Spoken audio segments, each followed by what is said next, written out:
এই প্রশ্নটার জন্য আমরা একটু কথা বলবো। এটি 11তম অধ্যায়ের পড়া, ভৌত অবস্থা চেয়েছে তো তাই এটা আমরা পঞ্চমে দিয়েছি। দেখেন তাকান, সাধারণ অবস্থায় কোনটি কি তরল, ঠিক আছে কি? এখন কথা হচ্ছে এখানে যে চারটি অপশন দেয়া হয়েছে, চারটি হচ্ছে অ্যালকেন, চারটি কি অ্যালকেন।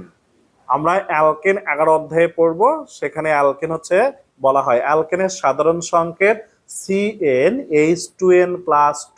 এর অর্থ হচ্ছে কার্বন যতটি থাকবে হাইড্রোজেন তার ডাবল থেকে 2 বেশি থাকবে। এখন দেখো তো এখানে কার্বন আছে কয়টা? 2টা। ডাবল করলে কত হবে? তার থেকে আরো 2 কি থাকবে? বেশি থাকবে। তাহলে কত হবে? 6। এখানে দেখো তো 6 আছে, তাহলে 6 দুগুণে কত? 12 দিয়ে কত? 14। এখানে আছে কত? 4, তাহলে কত হবে? 4 দুগুণে 8, 8 দিয়ে কত? 10। 20 দুগুণে কত? 40, 40 দিয়ে 42। তার মানে চারটি অপশনই অ্যালকেন, চারটি অপশনই কি অ্যালকেন। এখন কথা হচ্ছে এই অ্যালকেন সমূহের ভৌত ধর্ম নির্ভর করে তার কার্বন সংখ্যার উপর। কার উপর? এই যে আমার দিকে দেখো, কার উপর বাবা? কার্বন সংখ্যার উপর। যদি কার্বন সংখ্যা 1 থেকে শুরু করে C4 পর্যন্ত হয়, কত পর্যন্ত হয়? 4 পর্যন্ত হয়, তখন এর ভৌত অবস্থা হয় গ্যাসীয়। ভৌত অবস্থা কেমন হয়? গ্যাসীয়। আর যদি কার্বন সংখ্যা দেখা যায় 5 থেকে 15 হয়, 5 থেকে কত বাবা?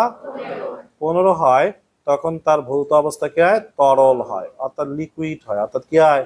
লিকুইড হয়। আর যদি দেখা যায় 15 থেকে বেশি, কার্বন সংখ্যা কত থেকে বেশি? তার মানে 16 থেকে শুরু, কত থেকে শুরু? এইদিকে যদি চলতেই থাকে তখন তার ভৌত অবস্থা হয় কঠিন।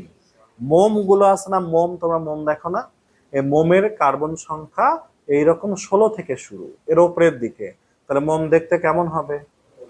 এই জন্য কঠিন হয়। মিথেন, বলো তো মিথেনে কয়টি কার্বন আছে? একটি, তাহলে ভৌত অবস্থা কেমন হবে? গ্যাসীয় হয়েছে। বুঝছো কি? তাহলে কার ভৌত অবস্থা কি হবে সেটি নির্ভর করবে তার কার উপর? 1 থেকে 4 হলে, 1 থেকে কত হলে ভৌত অবস্থা কেমন হবে? গ্যাসীয়। ঠিক আছে। যদি 5 থেকে 15 হয়, যদি 16 থেকে বেশি হয়, এই যে সলিড হবে। কি হবে? সলিড হবে। বুঝছেন? তাহলে এখন বলেন তো এখানে কার্বন সংখ্যা কত আছে? 2। তাহলে ভৌত অবস্থা কেমন? কার্বন সংখ্যা 6 আছে, ভৌত অবস্থা কেমন? কার্বন সংখ্যা 4 আছে, ভৌত অবস্থা? 20 আছে, ভৌত অবস্থা? তাহলে উত্তর কোনটা হবে? উত্তর হবে এটা। দেখেন, থিওরি বুঝলে আপনি ইজিলি উত্তর করতে পারবেন, যেটাই আসো। মূল জিনিস তো বুঝতে হবে। কারো যদি কোনো প্রতিভা থাকে বাবা, সেটা শত বাধা আসলেও ওই প্রতিভাকে আটকানো যাবে না। কারো যদি প্রতিভা না থাকে তাহলে জীবনেও বিকশিত হবে না। আর তুমি অনেক মেধাবী কিন্তু পরিশ্রম করো না, তোমার ফলাফল 0। তুমি নর্মাল মেধাবী, অ্যাজ ইউজুয়াল মেধাবী, কিন্তু পরিশ্রমী, তুমি সফল হবে। বুঝছেন?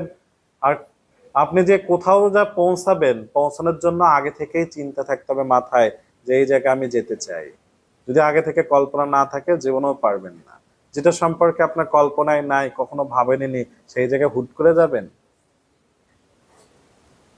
বুঝছেন? আগে মাথায় রাখতে হবে যে আমি এটাতে যেতে চাই, ওই রকম যাওয়াতে হলে কতটুকু আমার পরিশ্রম করা দরকার ততটুকু পরিশ্রম করব, না হলে হবে না।